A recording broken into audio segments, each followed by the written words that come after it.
is the author trying to say? For those of you who are a little older, I'm reading these by pointing them out, the letters and the words, to help our younger friends. So what is the author trying to say? Here's the book. All are welcome. What do you think the author is trying to say for this book? Invite everyone to the party. Everyone can be together. Everyone is welcome. Good. Always say you're welcome. Good. All right. Good job. Yes, Vinci, that's good. All are welcome. Include everybody. Don't leave people alone. Kindness. Yes. Lend a helping hand to other people. Good. Excellent. Different cultures. Good. Good. Excellent. You folks are on the ball. Great. So now my next question to you folks is, how might the author get you to welcome other people? What do you think the story will be about to help people feel welcome? Everyone is welcome and no one is left behind. Good. Include everyone. No, yes, good. Everyone's life matters. Being kind. Okay, we're still in the sharing. By welcoming someone to be your friend. That's good, Christopher. I like that one. Be nice to everybody. Share. Be kind. Everyone is invited. Give them something. Good. Excellent. Perfect. All right. You did a good job on that one. Okay. To our monitor, one of the students asked, can the other students see what I've written? I'm not entirely sure what the answer to that one is.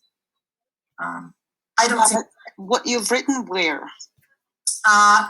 In the chat box, one of the students asked, can the participants see what I've written? No, only you and I can see what students are writing in the chat box, because Yes. we have a lot of people and we want to keep it safe and secure. Good, yeah, good. Oh, Belinda, that was good. Yes, I like these. Okay, cool. So now we have a new one, and I'm sure you all know exactly what I'm going to ask. What is the author trying to say in this one? Thank you for being my friend. I'm reading that for our younger students here. To have something special. Thanks, Maya. Welcome kids to play. Emma, good job. Other feelings matter. Manna, good. All right, be friends with everyone. Be friends. Good job, Eva. To have friends. Kathy, good job. Good, be kind to others. Yes, we kind of have a theme, don't we? In these persuasive books that I chose. Good. So, looking at this picture, we've got this cute little duck and we have a little horse looking at each other. So how might the author get you to be thankful for being friends with someone? What kind of story do you think they might create? Never leave anyone behind. Good. Okay, good. Horses and ducks are good friends. Good job. I like that. Have a new friend. Include your friends. Don't left anyone out. Yeah, Max, I like that one. Yep, helping each other. They both are sharing and caring. I like that one. Chelsea says, ask people to come to the party. That's good. Good job, Christopher. I like your responses here. Ask lonely people to play with you. Good.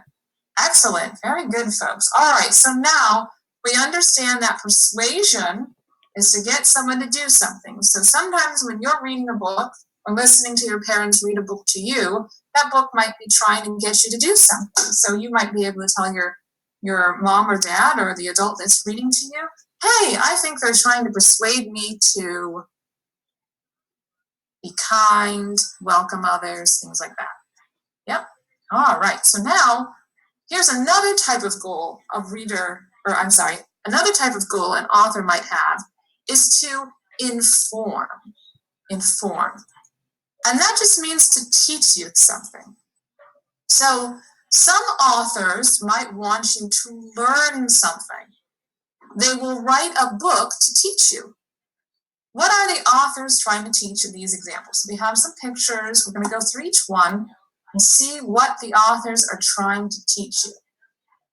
So, what is the author trying to teach in this example?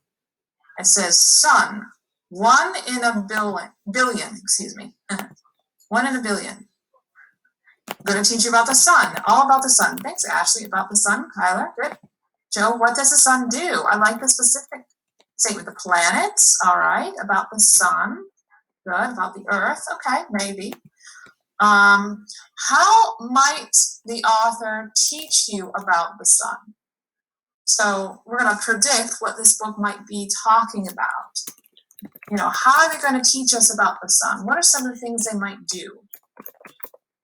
Sun helps you grow plants. Good, Kobe, that's a good. Sun behavior, show pictures by giving information. Good. All right, give you facts. Excellent. How hot the sun is. Good, Sanger. Good. I think the author is trying to teach us about, oops, I missed you. Okay. About the sun and its benefits. Good. Why the sun is special. Thanks, John. That's good. All right, excellent. So let's move on to the next one. Okay, I'm going to put this on the side. What is the author trying to teach? So it says Lola at the library. So what might the author be trying to teach us? About the library. Good job, Ashley. All about the library. Thanks, Elijah. Good answer. Encourage you to read. About books. Nicole says in all caps. Good. All right, books, the library. Okay. Now, how might the author teach you about the library? Looking at the picture and the title, what do you think the story would be to help teach you about books in the library? How to pick out good books, tell us about the library, learning new things, to know about the library, reading an interesting story. Good. All right, how to use the library. Excellent. Perfect. All right, we've got a lot of good folks on here. A lot of the students are giving me really good ideas. Thank you so much. All right, here's the last one. What is the author trying to teach in this book? This book says, I am Rosa Parks. So what do you think the author is going to teach you about? Rosa, good. About a kid on the bus, okay. Good job, Elijah. Okay. Does anyone know who Rosa Parks is? About Rosa Parks, Max, good. About Rosa Parks, good. Right, okay, yes. Rosa Parks was an activist. She was a civil rights activist who worked about a famous person named Rosa Parks. Yep, good, Kayla remembers that. Yeah, they, to fight for her rights. So, yep, Rosa Parks. Yep, she was, back in the day, earlier, she wasn't allowed to sit at the front of the bus because of the way she looked. And she sat in the front of the bus and she said, I don't have to move. I shouldn't have to move. And so she was able to, by her example, bring awareness to segregation. And yeah, exactly. Kenneth said she taught how people, white and black, should be treated fairly. And she fought for her rights. And Rosa Parks, yeah, Haley says she helped make the rules more fair. And she fought against, yes, racism. Good. Exactly. So going back to our question, how might the author teach you about Rosa Parks? What do you think they're going to do to help you learn about Rosa Parks? Yes. Good. Max is explaining what we just talked about. Yeah. And someone said this was a little tell us their story. Yes. Well, what's interesting is the reason why Rosa Parks looks like a child is because the people reading the story are children. So it helps you understand that Rosa Parks is just like you, and she stood up for something. Yep. Yes, she never gave up. She helped end segregation. She is very kind. Yes, Elijah pointed out that Rosa Parks is kind. Another student talked about Ella says her journey, about what happens to fight for her rights and about, yes, to be nice to everyone. Yeah, so we kind of have that theme going on about being kind. And so some of you might be thinking, can an author have multiple goals? Can an author be trying to inform you and also persuade you? Like, for example, in this book, I Am Rosa Parks, they're going to tell you about what Rosa Parks did, but maybe they're also trying to persuade you to be like Rosa Parks, and they'll not let people being mean or people hurting you to happen, to stand up for yourself, just like she did, to be a good example. To change the world from Zoe. Yes. Good job. Okay. All right, perfect. So now we're going to start with the very last one, entertain. That's a longer word for some of our younger students. Entertain. So the last goal of an author could be to entertain. And that basically means for you to have fun. So these are books that aren't about teaching you anything or trying to make you think or believe a certain way. Some authors just want you to have fun, just wants you to read a story and get into a different world and use your imagination. So they will write a book that is fun or interesting. This is called fiction. So we have some titles here. Violet and Victor write the most fabulous fairy tale ever. You see them standing on a dragon. Giraffes can't dance, and The Cat in the Hat. So these are all just stories to entertain you, to have fun.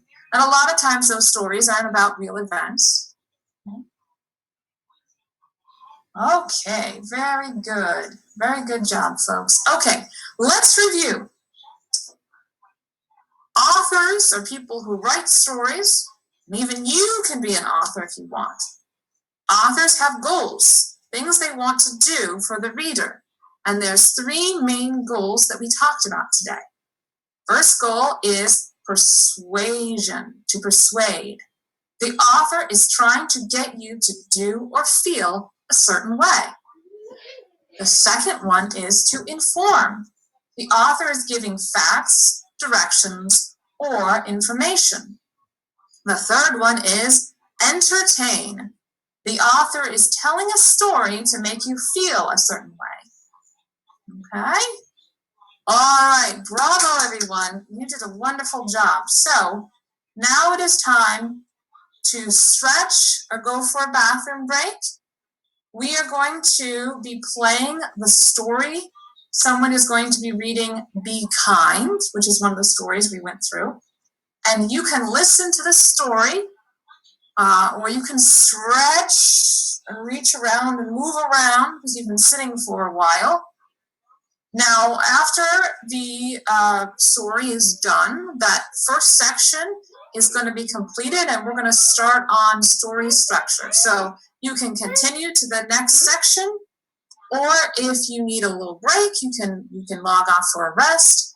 Our next session, we're going to talk about the story structures, okay? So I'm going to get us to the story. Let me get the new slide very quickly, see if I can do that. All right. Okay, here we go. Story time. Children's books read aloud. Be Kind by Pat Ziegler Miller. Illustrated by Jen Hill. Tanisha spilled grape juice yesterday. All over her new dress. Everyone laughed. I almost did too, but Mom always tells me to be kind, so I tried. I don't think it worked. I said, purple is my favorite color. I thought Tanisha would smile, but she ran into the hall instead. When she came back, snack time was over. She put on her art smock and didn't look at anyone. I almost told Tanisha that art was my favorite class, but I didn't want her to leave yet. So I painted purple splotches and added some green until I had a bunch of beautiful violets. While I painted, I thought about Tanisha. Should I have handed her my napkin? Let her borrow my sweatshirt? Spilled my juice so everyone stared at me instead? What does it mean to be kind anyway? Maybe it's giving. Making cookies for Mr. Rinaldi, who lives alone. Letting someone with smaller feet have my too tight shoes. He might win races in them too. kids helping, putting dirty dishes in the sink, cleaning up after Otis, our class guinea pig. He's a messy eater. Maybe it's paying attention. Telling Desmond I like his blue boots. Asking the new girl to be my partner. Listening to Aunt Franny's stories, even the ones I've heard before. Being kind should be easy, like throwing away a wrapper, or recycling a bottle, or saying, thank you, bless you. My mom says the quickest way to be kind is to use people's names. Hey, Leela. What's new, Omar? Good afternoon, Rabbi Mandelbaum. Being kind can be hard too, even when we know what to do. Teaching someone something I'm good at is tricky, even when I'm patient. And standing up for someone when other kids aren't kind is really hard and really scary. Maybe I can't solve Tanner's grape juice problem. Maybe all I can do is sit by her in art class and paint this picture for her. Because I know she likes purple, too. Maybe I can only do small things, but my small things might join small things other people do. And together, we could grow into something big. Something really big. So big that all our kindnesses spill out of our school. Spread throughout town. Travel across the country. And go all the way around the world.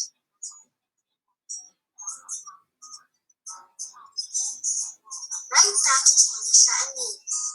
So we can be kind again and again. And again.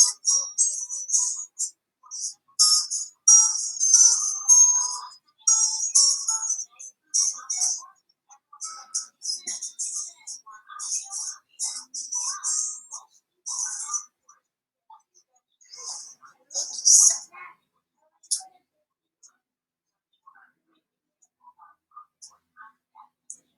Okay, good job, everyone. All right. Hopefully you were able to take a restroom break or stretch. And we're going to start with our next section. We're going to talk about story structure. But first, let's remember a little bit about the rules. I'm going to remind our adult helpers that the chat box will be open for students when they are asked a question. Please participate by answering the question. And I saw a lot of you were participating really well, and that helped our class be more interactive because I know a lot of students, and we want to make sure everyone gets a chance to have some representation or interaction with the instructor if possible. So thank you for doing that, especially to the adults who are helping the little ones do that. But our monitor has written for some of you not to spam, which is pretty clear for some of you when you're not writing things that pertain to the class, or if you're being disrespectful. We have young children on here. We want you to be respectful and also be respectful to myself and the monitor. Okay. All right, let's just remind everyone, some of you might just be joining us. This is for K through second grades. The full session is 2 hours, either 3 to 5 Eastern Standard Time or 2 to 4 Central Time. It's divided into 4 15-minute sections. We're on our second. Oh, you can't see me, I'm sorry. Let me start you up. Hello, you can see me now, right?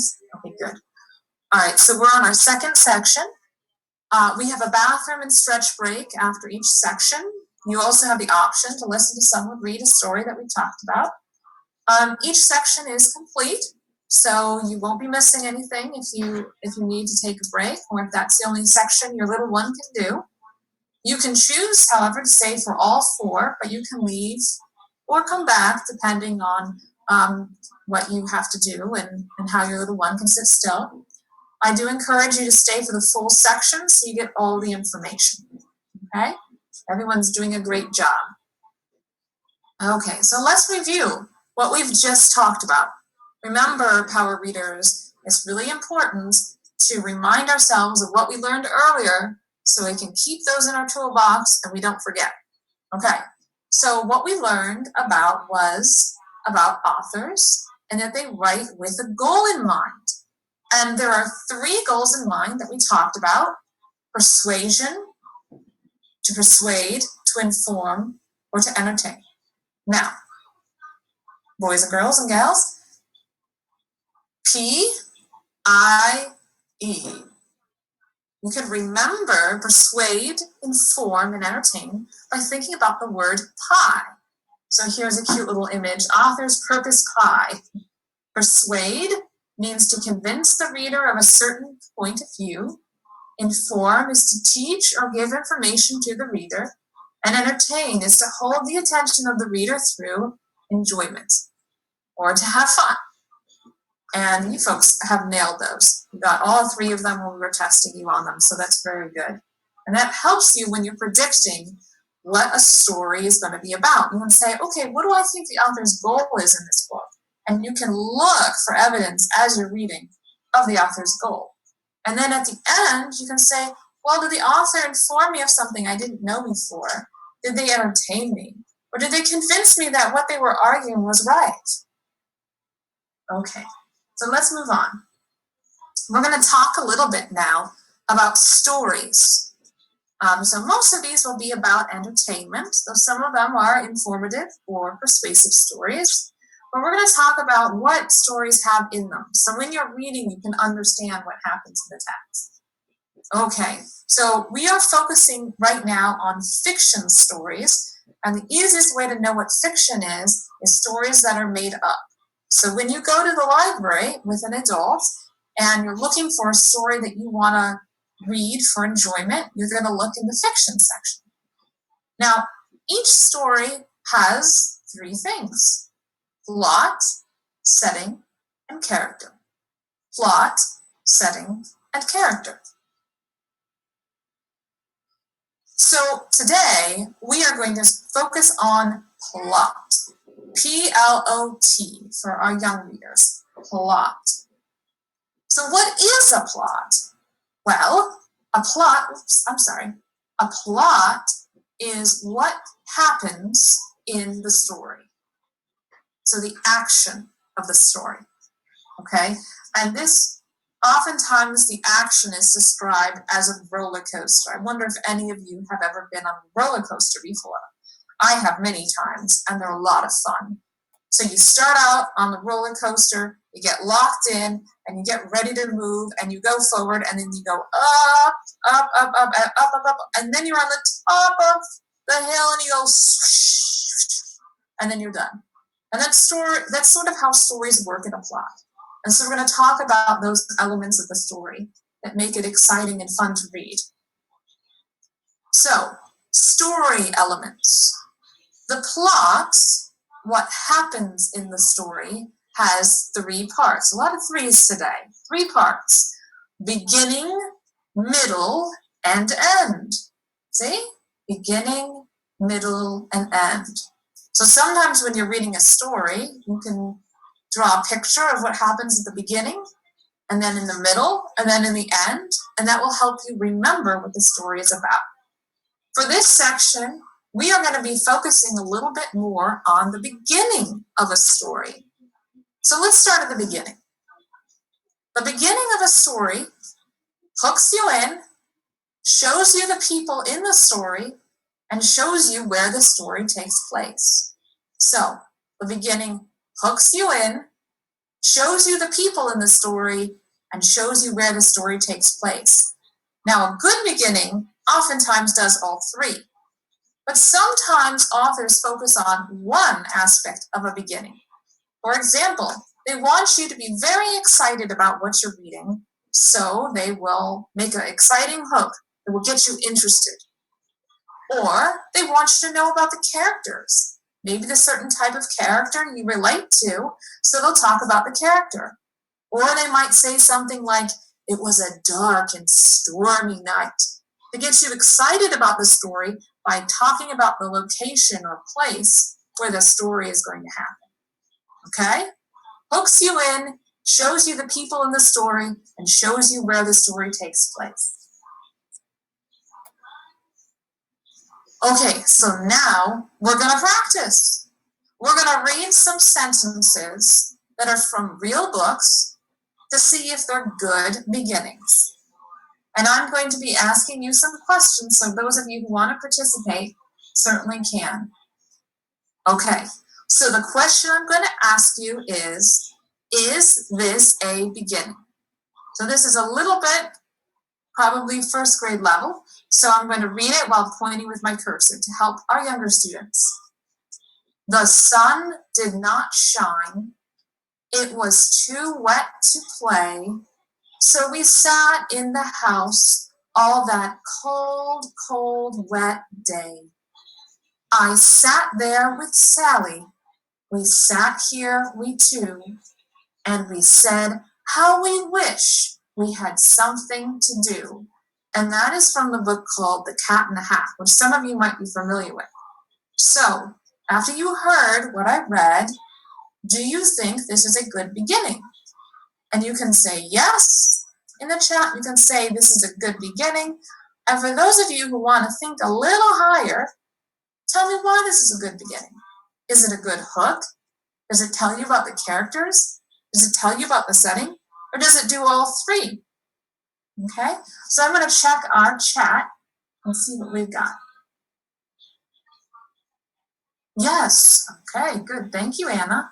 Lucy said yes. Noah says no. Carol says yes. Arjun says no. Yes. Max and Emma say yes. Okay. Katie says yes. Kenton says yes. Okay. Do we have anyone who knows why this is a beginning? If you said yes, is this a beginning because it hooks you in and gets you excited? Is it a beginning? Yes, it's a beginning. Thanks, Clara.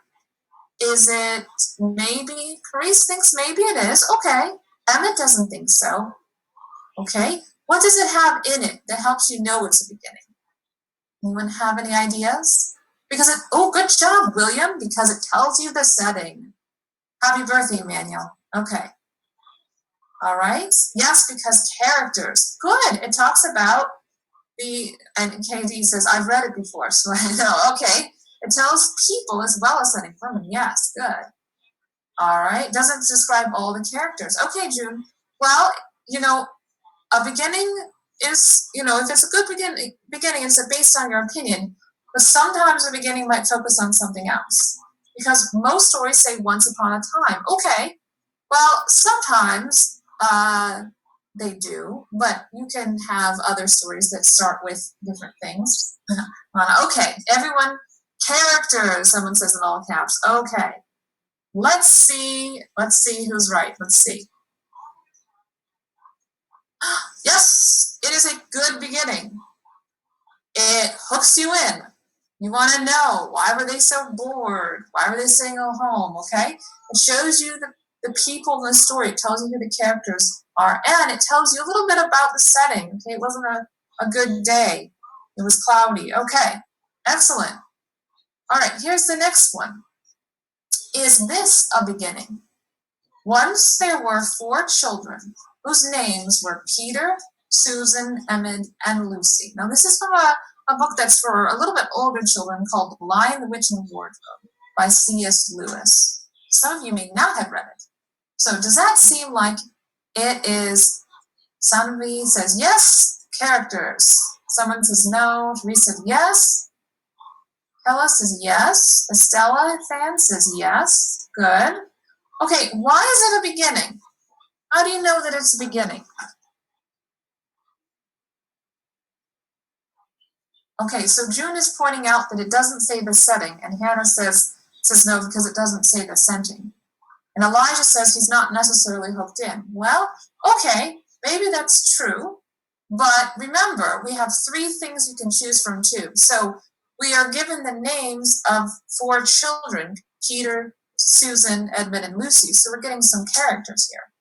And Emily says it has once, and Pinky says it tells about the characters, and Zoe says it has the characters. Okay, good. So yes, this is a good beginning, and it is a beginning. Now, for some of you who have pointed out, maybe this isn't the most exciting beginning to start off with, but it certainly shows you the people in the story. So not all beginnings, or even good beginnings, have to have all three. Okay, you folks are doing a really good job. All right, here's the next one. Let's see if you can get it. So I'm reading this over for our early readers. Is this a beginning? They all lived happily ever after. Nope. Yeah, no. Sebastian says no. Annika says no. Joshua says no, exclamation mark. Okay, good. So we're seeing a lot of you are saying no. Melanie also is saying no. Why isn't it a beginning? Since a lot of you are saying no, why isn't it a beginning? How do you know it's not a beginning? Does it have certain things that indicate it's not a beginning? Is it missing a hook? Is it missing the characters? It is an end. Good. It's telling you what happens at the end. Good job, Phil. All right. So here we go. Nope. This is a great way to end a story, but it's not beginning. It's not introducing you. All right, folks, let's try another one. Okay. Is this a beginning? But this mermaid can't be caught. She really is too fast. And for some of you who were here on Tuesday, this is from the book that we read, How to Catch a Mermaid. So some of you might remember this. So is this a beginning? No, it's not. George says no. Grace says no with a lot of O's. Spencer says no. Good job, Zoe. You are on a roll. Zoe says this is the middle of the story. Good work.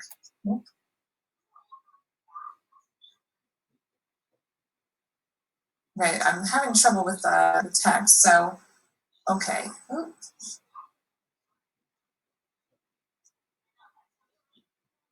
right, there's new messages. No, okay, good, okay. So let me just move on to the next one.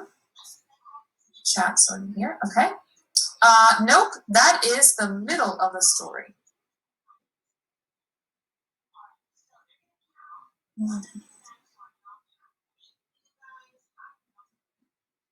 No, that's the middle of the story. I'm sorry, I must have disappeared. All right, here's the next one. Is this a beginning? All children except one grow up. This is from Peter Pan. But first of all, I just want to make sure, can everyone see me and hear me? Is this a good one? Because now the chat's not working. Oh dear. Answers are coming in. Okay, yeah, I'm having trouble seeing them. I think a lot of people are, I can't see what they're saying. Can you hear me okay? Yeah, I can hear you just fine. Some people say no, some people say yes. It's a mixture of yes and no.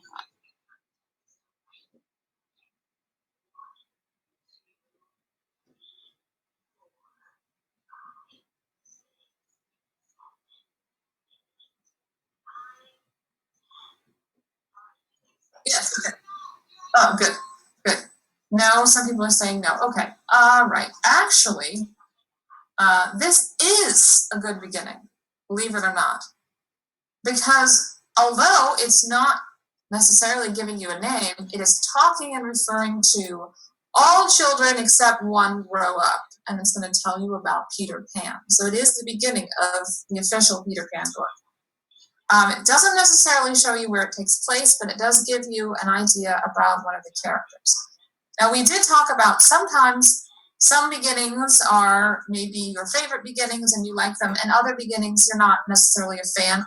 But we can look for what makes something a beginning if it has either hooks you in, shows you the people, or shows you the story that takes place. So, excuse me. So let's go over what we've learned today, thus far. So, fictional stories are made-up stories for us to enjoy. A plot is what happens in the story. A plot has 3 parts, the beginning, middle, and the end.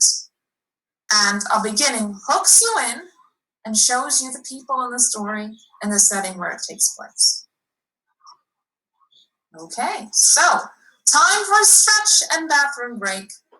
You can listen to the story, you can stretch, go to the bathroom, and after the story is over, the section is over, and we will start a new section. You can continue to the next section, or if your little one is feeling a little restless, you are welcome to log off if you need a rest. Okay? So we're going to go to another share.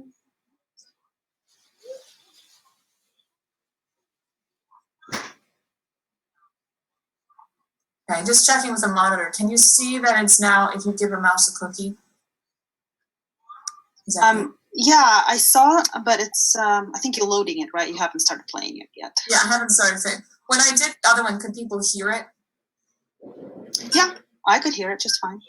Perfect, thank you. All right, here we go. If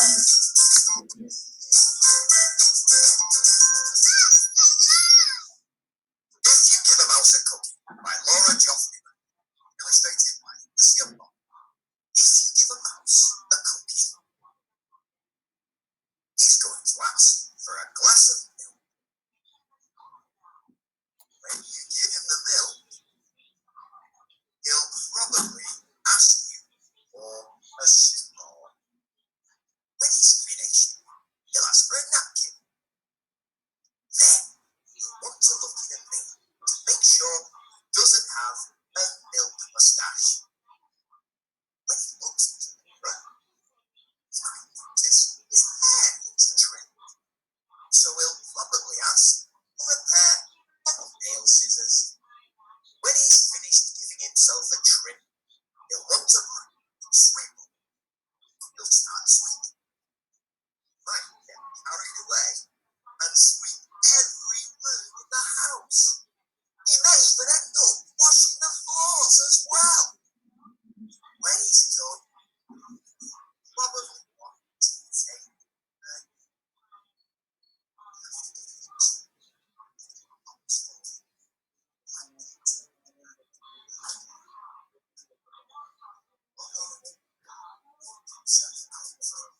and fluff the pillow a few times. He'll ask you to read his story.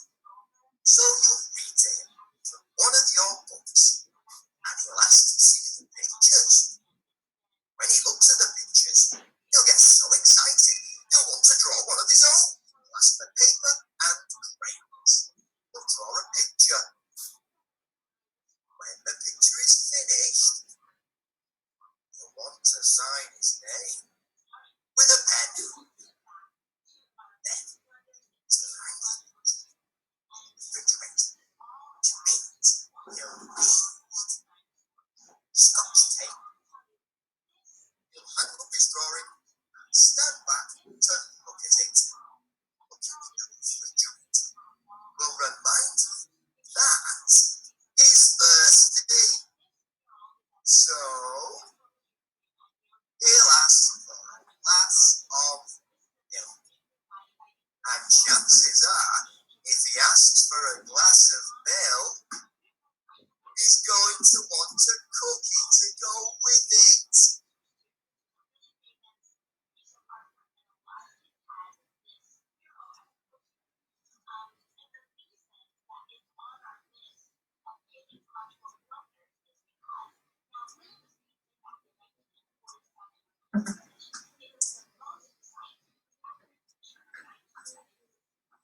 I like that story. I like that because it helps you see at the very beginning you have if you give oops. Class, you would like to do problem 3 on the board. Hang on, sorry about that. What I like about that story when we were talking about beginnings is the story begins with if you give a mouse a cookie and goes through the whole story and then you come back to you gotta give the mouse a cookie. So you go back to the beginning, which is kind of fun. Okay, folks, but we're going to move on in our discussion of different elements of plot. And we're going to start with the second part of our plot, which is the middle. Okay, that's what our next section is about. So again, reminder about the rules for those of you who may be just joining us. We would like the adult helpers to help students text in through our chat box when I prompt you to answer some questions. This will help students participate and keep things interesting for them. I'm doing the very best I can to shout out some of your names, so I hope that makes some of you feel good when I can. Currently, we have about 1,100 students, so you have a very large class today. So I will do my best to shout out as many students as I can, but I do see what you're posting, and I really appreciate it. I appreciate the adults not allowing the students to spam or to use words that are inappropriate. I'm grateful that we're doing pretty good, but if you do continue to spam, we have to remove you, so don't do that. To remind everybody, this is K through second grade, full session, 2 hours, 3 to 5 my time, EDT, 2 to 4 if you're Central Time. We are on our third section. The class is divided up into 4 sections that are approximately 15 minutes each. And between each section, we have a bathroom or stretch break where we listen to a story. Each section is complete. You can choose to stay for all of them, or if you feel like you need to leave for any time, you certainly can. But I do encourage you to stay till the story so that you have a full sort of class segment, okay? So, as we've talked about before, Power Readers, we do really well when we review what we've learned beforehand, and this helps us remember what we've learned, and then we can use what we learned later on. Okay, so let's review some of the things that we've just learned. First of all, we learned a new word for some of our younger students here. We learned P-L-O-T, which is plot. And plot is what happens in the story. And the story has a beginning, a middle, and an end. And remember, we talked about a beginning, so now we're talking about the middle of the story. And with the beginning, we talked about having a hook, getting you excited, introducing you to the characters, the people in the story, and getting you acquainted with the setting so you can see what the story is going to be like, where it takes place, okay? So now let's find out what happens in the middle of the story. So, all stories have the same thing. Every story starts with a problem or conflict, something that's going on that's an issue. Here's an example. When we read How to Catch a Mermaid, we had a little girl who saw a mermaid. She wanted to meet her, so she needed to catch her. But the problem was she didn't know how to catch the mermaid. And so the story was about how she figured out how to catch a mermaid. In the story we heard about being kind, we had the main character see a young friend in her class have an accident and have people make fun of her. And her problem was, well, how can I be kind? What can I do to make my friend feel better? And so the whole story was how to do that. Now, if you give a mouse a cookie might be a little hard. Think about what the problem was there. But maybe it was to kind of show you that if you give a mouse a cookie, a lot of things are going to happen because you gave the mouse a cookie. So there's the problem. So every story starts with a problem. Now, why are we talking about the fact that every story starts with a problem? Well, at the beginning, the problem is introduced, but in the middle, which is what we're talking about, we try to figure out how to solve that problem. So the middle section of the story is the biggest section, and it's where the action is at. So the middle of the story is where the action is. So there's kind of a process. Remember when I talked to you about that roller coaster where you get strapped in and you start moving up, and then all of a sudden it starts to slam, it starts to rise. And so in a story, you get that problem and all of a sudden things start taking off and we start getting somewhere. And then all of a sudden in smack dab, pretty much in the middle of the story, we get to the very top, the most exciting thing that happens. And that's where we're talking. So the story picks up speed and rises, and the most exciting, event happens in the middle. Most exciting event. And this exciting event is called the climax. The climax. And I'm repeating it for our younger readers because that's a more challenging word for our kindergartners, for the climax. That's that very top, most exciting part of whatever story you're reading. So, power readers, when you dive into a book and you're reading through, you should be able to tell when there's the climax, when there's the most exciting part that happens in the middle of the story. Because it's like the top of a roller coaster. All right. So, speaking of which, we're going to talk a little bit about exciting middles. Okay? So, here's the first one. This is a picture of Disney's Peter Pan. Some of you may have seen it. And this is Peter and Captain Hook. And when Peter Pan and Captain Hook are sword fighting, this is the most exciting action because if Peter fails, everybody in the story that's the good guys are going to fail because Peter's the good guy. And we'll talk about characters and good and bad characters later. Hook, if he doesn't stop Peter Pan, then all his friends have a problem. So this is the most exciting part. This is where the action is. And there's a lot of action because they're sword fighting. Mom, I have shorts on. Let's move on to another exciting middle. So this is from Disney's Pocahontas.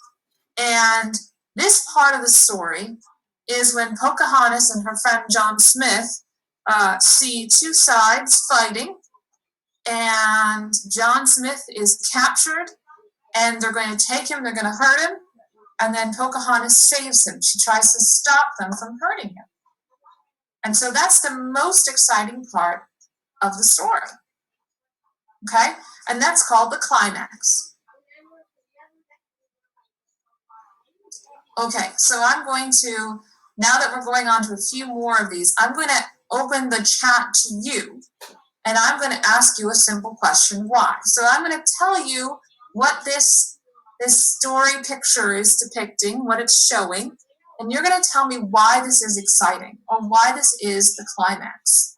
So in the story, the Harry Potter and the Sorcerer's Stone, some of you may have had an adult read it to you, maybe you saw the movies, but this is a point where Harry Potter, who's the good guy, is fighting Voldemort, who's the bad guy. So my question to you is, why is this the most exciting part of the story? So go ahead in the chat, you can go ahead and tell me, why do you think this is the most exciting part in the story? That's Harry Potter, right? You have the books. Oh, he gets the stone. Good, good. Okay, so why is this the most exciting part, folks? Why do you think?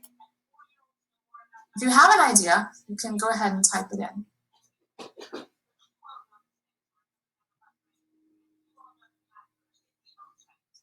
What makes this exciting? Okay, maybe some of you aren't familiar with Harry. He's trying to get something and the bad guy's grabbing him. Yeah, so there's a chance that he might not get it or something even worse will happen. Thanks, Ryan. Because it is really exciting. And Shreve. Yep, good. Kiki isn't sure. Isha is the good guy is going to win. Well, what's exciting about that, as you can see from the pictures, you don't know. So when we talked a little bit about a problem, right now we're seeing Harry has a big problem, doesn't he?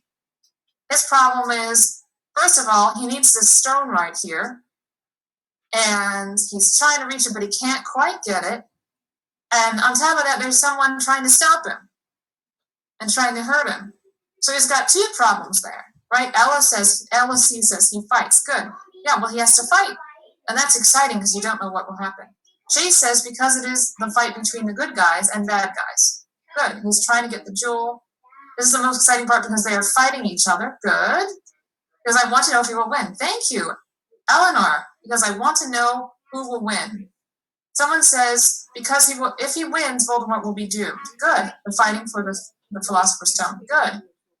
All right, so see if he gets the stone.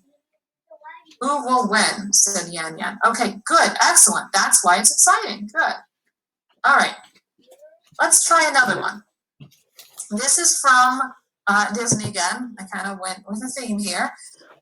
This is Sleeping Beauty. Some of you have seen Sleeping Beauty or heard of it. But this is the part where the princess is caught in a spell and she's sleeping and she can't get out of it. And this prince is coming to save the day. Okay, so the problem is he's trying to help these people in this horrible woods. He's trying to fight to get to her. And there's this big dragon here. So when the prince fights the dragon. So my next question in the chat is, why is this the most exciting, or why is this an exciting part of it? Okay, so you might be asking yourself because the prince is fighting. Someone asked what will happen in the end because they're fighting the dragon. Good. It's war for her. Good. Aubrey, that's good. Dragon. Ella didn't need to say anything more. She just said dragon. Yes. How to save the princess from sleeping. He's going to save her. Well, Ian says he's going to save her. Ian, do we know if he's going to win? Yes. Sagar says, who will win? Well, we have all these, because he's fighting the dragon, you don't know if he wins. Sophia, excellent. Lucy says it's a human fighting a dragon. So Lucy is pointing out the fact that the dragon looks really strong and the human is determined, but he's really weak. So there's a chance that our hero might not win. And that's what makes it scary. So we're asking who is winning. Someone also pointed out that he's shooting out fire. So that's even more. So this poor prince has a lot of problems, doesn't he? He has this giant dragon. There's this lady who's sleeping and stuck. And he has to avoid the fire and this giant dragon. Yes, absolutely. All right. So here's our next one. Exciting middles. All right, this is from Beauty and the Beast. We have, up to this point, Beauty and the Beast are not getting along for obvious reasons. The Beast has taken her father as a prisoner because he stole something from the Beast, and she replaced him, and the Beast had a temper and was mean, and they got in a fight, and Belle ran away. And all of a sudden she came up in front of all of these wolves that you can see, and they're not good wolves. They're hungry and they want something to eat. And all of a sudden here comes the Beast. Okay? So this is considered the climax, the most exciting part of this particular story. And so now my question to you is why is this so exciting? What makes this exciting? Because he's trying to save her. The Beast has to rescue Belle for the wolves kill her, Thomas says. Oh, good. Anya says, oh no! Alea was when the Beast saves Belle, yes. Good, because the Beast saves her life, Victor says, yes. KK says, we want to know why. And then someone says, because the Beast gets hurt. Yeah, so it's a big risk for the Beast. Vicky Lou says, this is an exciting middle because you don't know if the Beast is going to win. That's correct. KK says we want to know why. I think it's said that before. Good, good. All right, all of these are very good statements here. All right. Okay, so now I'm still having a little bit of problems, but now it's back. Everyone can hear me okay? All right, well, let's go over what we've learned about the middle. So, first of all, what we learned, a plot is what happens in the story, okay? Every story has a problem to solve. A plot has 3 parts, a beginning, middle, and an end. A beginning hooks you in and shows you the people in the story and the setting. And a middle gives you the meat, the substance, all the good stuff about the story. Now remember, it has a rising action and a really exciting part, and we call that the climax. Okay? All right. Good job, everyone. Very good. All right. We went through that very quickly, but that's okay. Believe it or not, we are now at the time for stretching and a bathroom break. So we're gonna listen to the story, Walt Disney's Peter Pan. You can listen to the story, you can stretch, go to the restroom. If you'd like to continue with the last part of our section, you can. Or if you've been here for a while and your young person is getting a little kind of antsy, wants to go and run around, you certainly can. I think what we'll do is, while we're listening to this story of Peter Pan, see if you can identify the beginning, the middle, and the end of the story, and that will help you remember what we've learned today. Okay, so let's go ahead and get a new.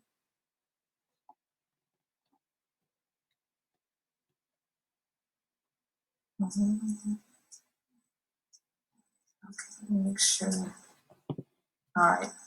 Are we seeing Peter Pan? This one, it doesn't show anything yet. It's just like a black screen. Can we see that? Yeah, it's all good. Okay, here we go.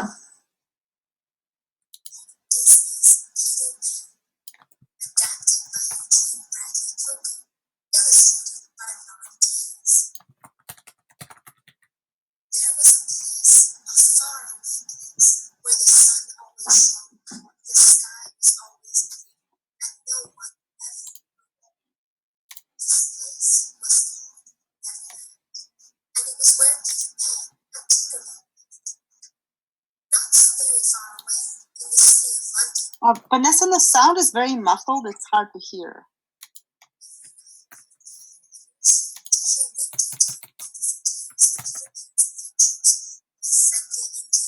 I'm sorry, what did you say? Oh, I said the sound is very muffled. It's very hard to hear for some reason. Okay, is there anything I can do to make it louder? You could try to turn up the volume, but it's not just the volume. It's just kind of the quality of sound is not. Let's see. The two stories before, it was better. But this is kind of choppy. Okay, let's see if we can. There we go. Let me try another one. See if this one works better. Okay. Are you seeing, this says Peter Pan Read Along Storybook. It's adapted by Addison. Can you see that? Yep, I can see the screen. Thanks for everyone's patience. Can you hear this one better? Peter Pan, Is that good? on a clear and starry night. Can you see that? Can you hear it okay? Yes, much better. Okay, perfect. All right, well, starting it again, folks. Here we go. Peter Pan, on a clear and starry night in London, Wendy Darling told her brothers John and Michael stories about the adventures of Peter Pan, who lived in faraway Neverland. The boys loved hearing her tales about sword fights and mermaids and the pirate, Captain Hook. But they weren't just stories. Wendy knew that Peter Pan was real because she had found his shadow and locked it in the Darling nursery. Unknown to the Darling children, Peter Pan often visited to listen to Wendy's stories too, but he had lost his shadow during his last visit. So on that particular night, Peter and his pixie, Tinkerbell, flew back to the nursery to retrieve it. As Peter and Tink flew about the nursery, Wendy woke up. Peter Pan, she exclaimed as she climbed out of bed. I saved your shadow for you. It needs sewing. As Wendy sewed, she explained that it was her last night in the nursery. I have to grow up tomorrow, she told him. Peter quickly realized that if Wendy left the nursery, he wouldn't be able to hear her stories anymore. He had to do something. Come on,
went with a group of Peter's friends, the Lost Boys, to find some Indians. But the Indians snuck up on John, Michael, and the Lost Boys and captured them. Usually the Indian chief played along and eventually turned them loose. But this time his daughter Tiger Lily had been kidnapped. He thought Peter Pan and his friends were the culprits. Meanwhile, Peter and Wendy were visiting Mermaid Lagoon when they saw Captain Hook and Smee with Tiger Lily. They had kidnapped her. Peter and Wendy followed them to Skull Rock so they could rescue the Indian princess. Tell me the hiding place of Peter Pan, Hook said. You'd better talk, my dear, for soon the tide will begin. But Tiger Lily was good friends with Peter Pan and refused to tell Hook where to find him. Watch this, Wendy, Peter said. He flew down and challenged Captain Hook to a sword fight. Hook fought Peter to the very edge of a cliff, and as Peter backed away, he was fighting in midair. Captain Hook followed Peter off the edge, but he couldn't fly. Hook quickly grabbed onto the cliffside with his hook. Then he heard a familiar sound. Tick-tock, tick-tock, tick-tock. I'll get you for this, Pan, he yelled before falling into the water. Smee rushed to save the captain, while Peter and Wendy quickly swooped down and saved Tiger Lily. The Indian chief was so happy to see his daughter again that he freed John, Michael, and the Lost Boys. Bravo! They all cheered for Peter. But Hook wasn't giving up. He had Smee kidnap Tinkerbell and bring her to the Jolly Roger, hoping she would reveal where Peter's hideout was. Welcome aboard, Miss Bell, he said. Then Hook tricked Tinkerbell into revealing Peter Pan's hideout. His evil plan was working. He laughed wickedly as he locked Tink inside a lantern.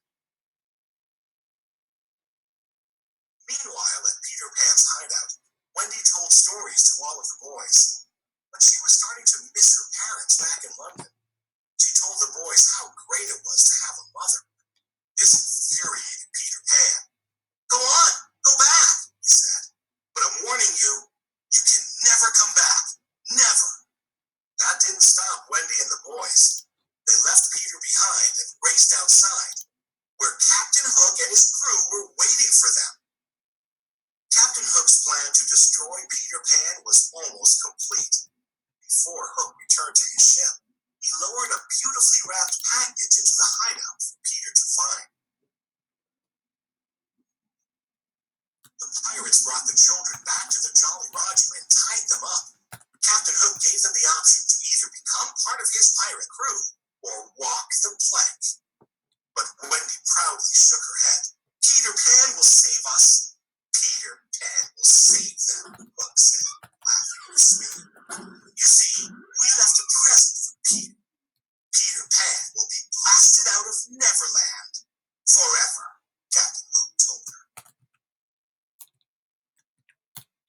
When Tinkerbell heard Hook's evil plan, she escaped from the lantern and hurried back to the hideout to save Peter. Just as Peter was untying the bow, Tink flew in. Hi, Tink, said Peter. Look what Wendy left. He held up the box. Tinkerbell tried to pull the package away, but Peter wouldn't let go. Tinkerbell pulled harder. She knew the present was actually a bomb. Tinkerbell told Peter about Hook's plans, and together they rushed off to save the Darlings and the Lost Boys. On the ship, Wendy and the boys were forced to walk the plank. Captain Hook, we will never join your crew, Wendy told him. As you wish. Ladies first, my dear, he responded. Everyone watched as Wendy bravely walked the plank. One step, then another, as she got closer and closer to the edge, and then she jumped. But Peter Pan was there to save her. This time you've gone too far, Peter said to Captain Hook. Hook couldn't believe his eyes. Peter Pan was still alive. His plan had failed. John, Michael, and the Lost Boys fought off the pirates as Peter drew his dagger and attacked the captain. When Peter turned his back, Hook lunged at him with his sword, but the pirate lost his balance and fell into the water, where the crocodile was waiting for him. Captain Hook's crew was forced to surrender. Hooray for Captain Pan! The children cheered. With Hook defeated, it was time for the Darlings to go home. We're casting off, Peter called. Hoist anchor! Pixie dust! Tinkerbell flew around the entire ship, sprinkling pixie dust as she went. Then, up they flew, on their way home to London. Wendy, Michael, and John had to say goodbye to Peter Pan and the Lost Boys. Oh, but it was such a wonderful adventure, Wendy told her parents. Tinkerbell and the mermaids and Peter Pan sailed away on a ship in the sky. As Wendy finished speaking, she gazed into the night sky. She would never forget her adventures in Neverland. With the boy, never grew up.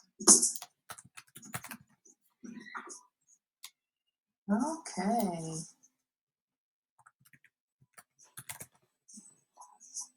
Let's move back into our slides. Okay, well, welcome back, everyone. Hello.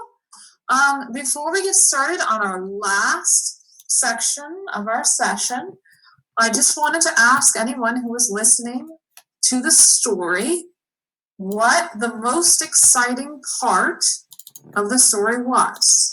What was the climax for you?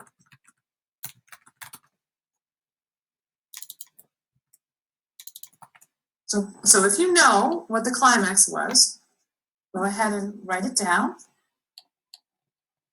And see if the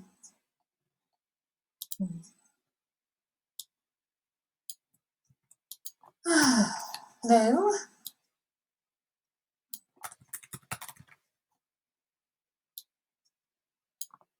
This chat does not seem to work.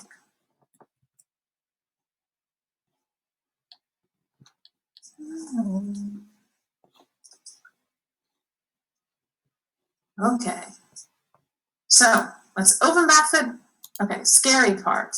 Okay, what was the scary part, Joanna? That's all I can see right now. There were a couple scary parts, weren't there? There was the part where everyone was captured by Captain Hook. There was the part where Peter was going to open a present and it was going to be a bomb. There was also the part where Peter was fighting Hook. Remember, that was from one of our pictures for Exciting Middles. Okay. So we are going to talk about our last section for today. The end of the story. Yay! All right, so reminder about the rules. The chat box is open when I ask a question. Again, please participate and stop spamming. Recognize there are kiddos in the chat, so please be respectful in what you're saying. Reminder, K through 2, full session. We're almost finished. Each section is divided into about 15 minutes. We're on our last section, our fourth one. We just did a very long bathroom stretch break while we were reading the story. Each section is complete. You can choose to stay for all 4. If your little one is feeling wiggly, there's no need to tell us in the chat. You're welcome to log off if you want. But we do encourage you to stay for the full section so that you can get a full class. All right? So, as we've talked before, it's really important to remind ourselves of what we've learned beforehand. And for those of you who may be coming in from taking a little breather, because you got a little wiggly, you need to move around, let's review what we've learned so far. We've talked about story structure and how stories happen. And we've discussed the plot, which is what happens in the story. We also know that a story has a beginning, a middle, and an end. We know that the beginning introduces us to some aspect of the story and gets us excited to learn more about the story. And we know the middle is where the exciting part happens.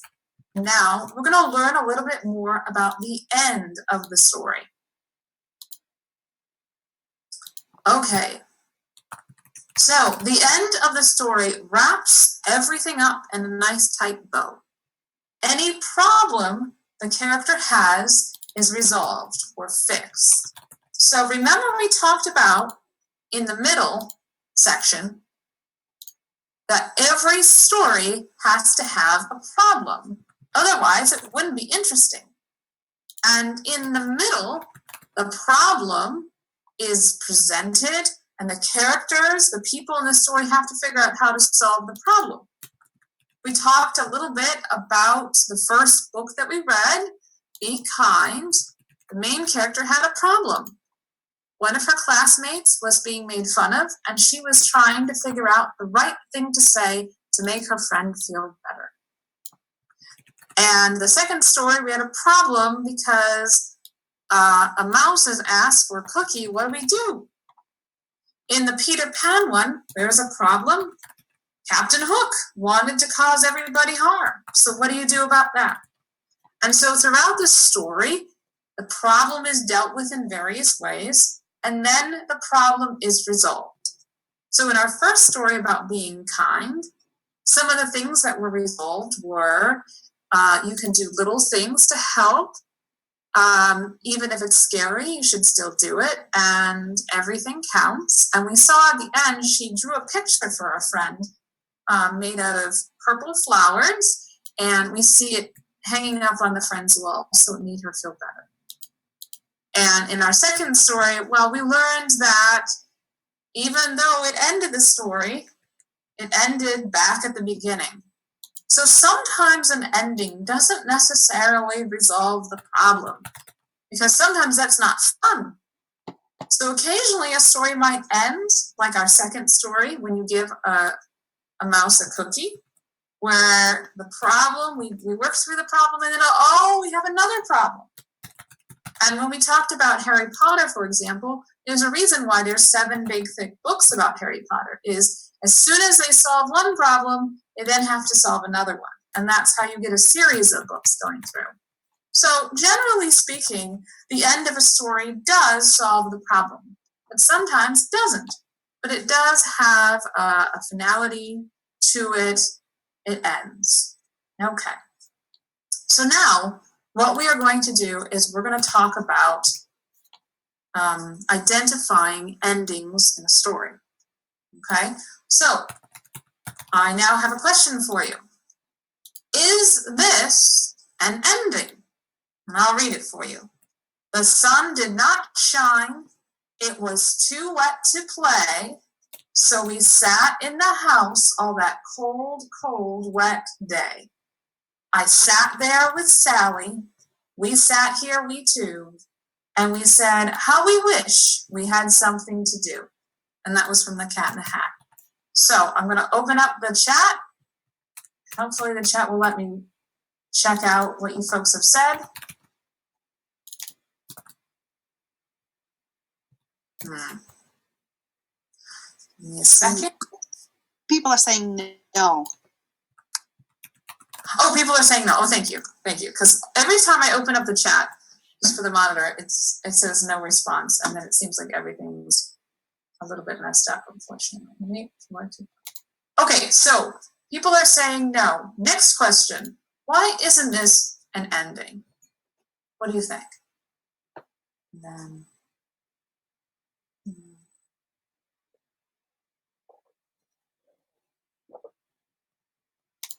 why isn't it an ending?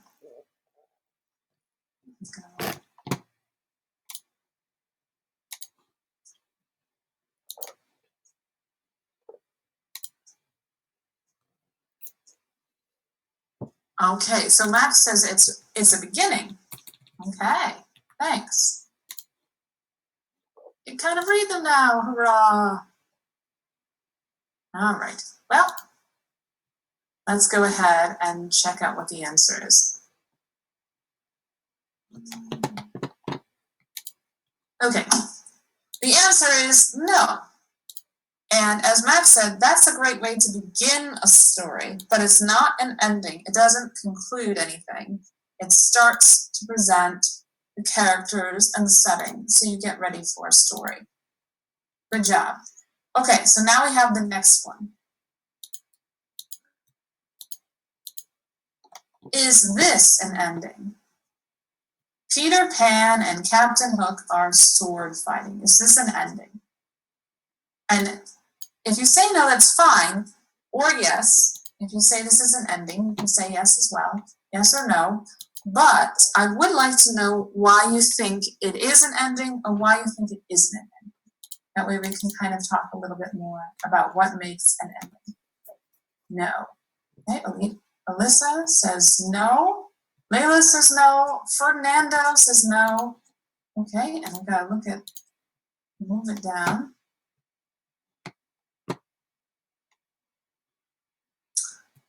And it still won't let me do that. Sorry. I don't know why the chat isn't working. I wonder if it's because so many people are using it. I don't know. Okay. So one of the ways you can tell whether or not something is an ending is you can think about what an ending should be. And if you listen to the Peter Pan story, you kind of know that this doesn't resolve anything, does it? There's sword fighting, but we don't know who wins and who loses. So that doesn't make it an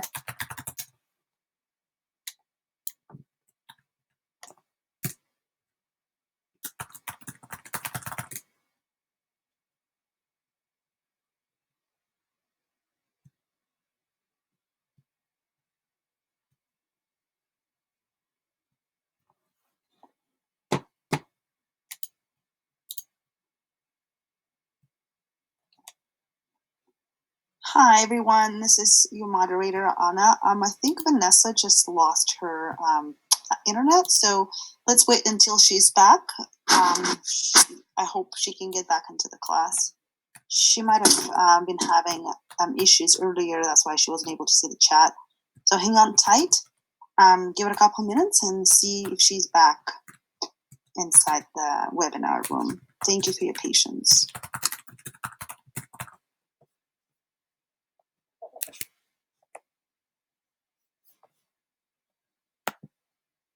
The chat maybe because you're starting to. That's sad. Sorry about that, everyone. And here we got to the very exciting portion, which is this an ending? And I guess the internet said yes. Okay. So let's see if we have, I can see London, yes. Everyone's saying yes. Okay. Yes, it is an ending. Perfect. And that is correct. It is a good ending. And why is it? It solves the problem. They all lived happily ever after, for the problem is solved. So here's another example. The problem that we introduced in our story was, will Ms. J come back? And yes, it's been resolved. So we solved the problem. Okay. All right, folks. So let's talk a little bit about some of the things that we learned. So just so that I can kind of interact with you folks a little bit more is, could everyone write down in the chat something that you've learned today? Yep, and it says, obviously it solves problem. Okay. Pie, plot, anything, yes. Okay, pie, good. So remember at the very beginning, some of you may have been here for the first section, but pie is the author's purpose, and pie helps remember that. So we've got persuade, inform, entertain.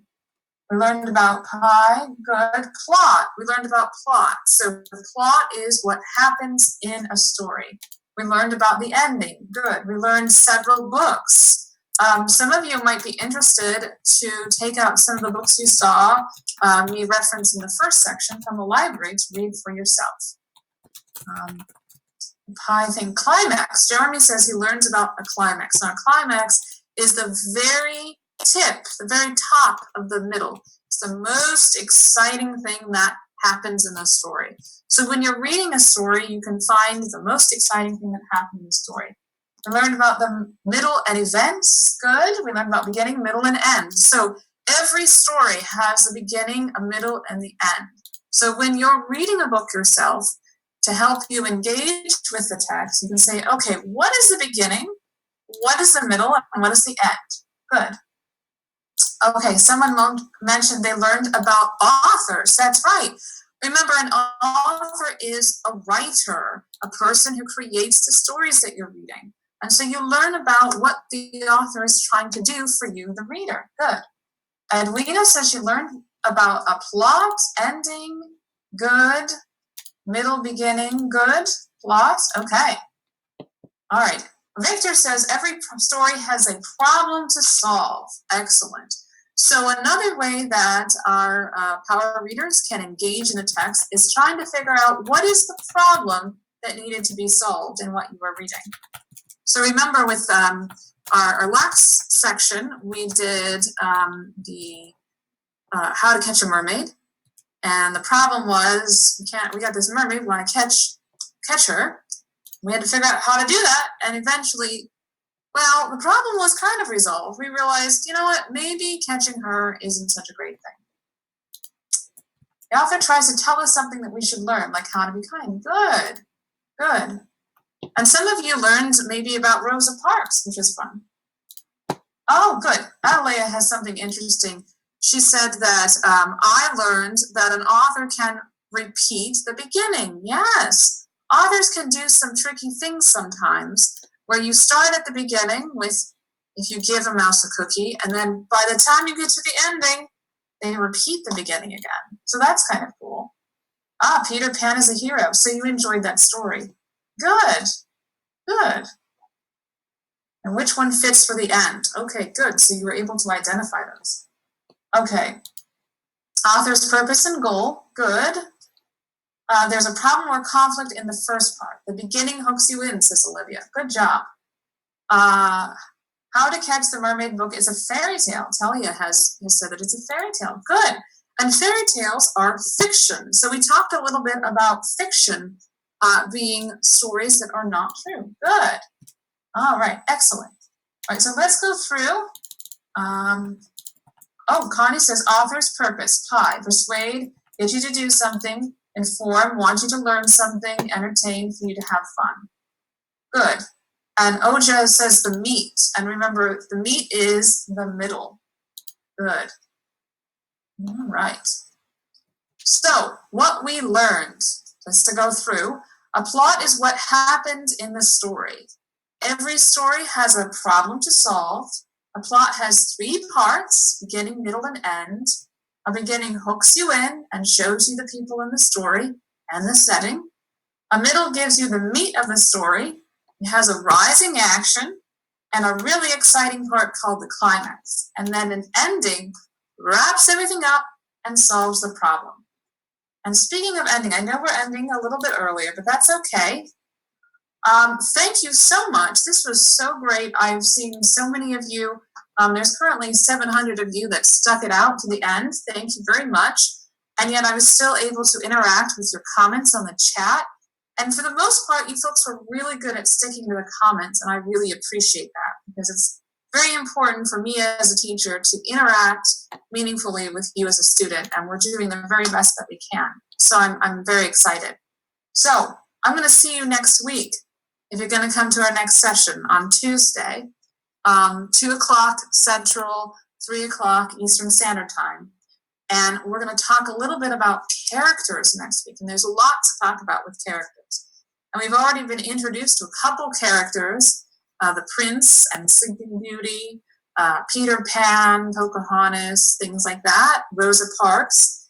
And so we'll talk all about characters to help you learn about those types of characters and how they play a part in the plot. Because without characters, you don't really have a plot. So thank you again so much for your participation. We're ending a little early, I know, but I'm sure a lot of you are very excited to go on with your next activity. Thanks for spending time with us, and we'll see you next week. Bye-bye.